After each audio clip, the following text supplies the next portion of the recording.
মায়ের বাড়িতে আমি গেছি, প্রায় যাই।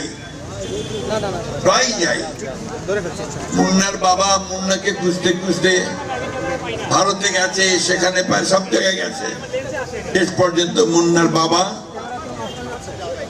অসুস্থ হয়ে মারা গেছে।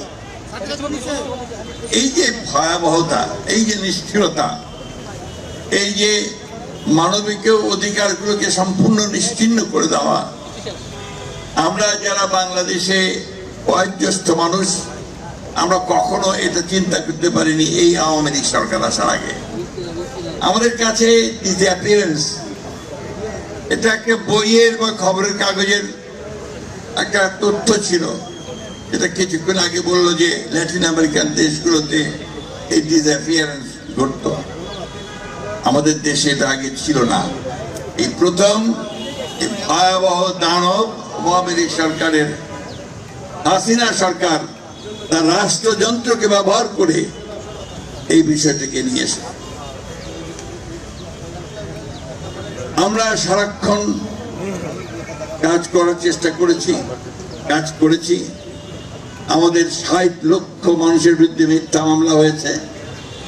আমাদের প্রায় 20,000 মানুষ বিনা বিচারে এক্সট্রা জুডিশিয়াল কিলিং এ বিভিন্ন ভাবে তাদেরকে হত্যা করা হয়েছে।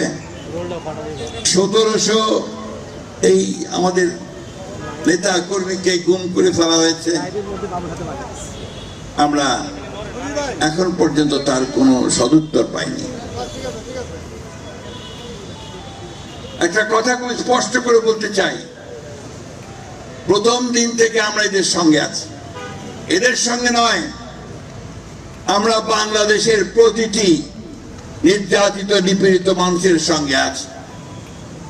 আমরা আমাদের নেত্রী দেশনেত্রী বেগম খালেদা জিয়া 6 বছর মিথ্যা মামলায় কারাগারে আটক থেকেছেন। আমাদের নেতা তারেক রহমান সাহেব নির্বাসিত হয়েছিলেন, এখন আছেন। আমরা যার নেতৃত্ব করেছি, আমরা একজনও বাকি নেই যার মধ্যে 100, 150, 200, 300, 400 পর্যন্ত মামলা নেই, সেই মামলাতে হ্যারাস্ট হয়নি।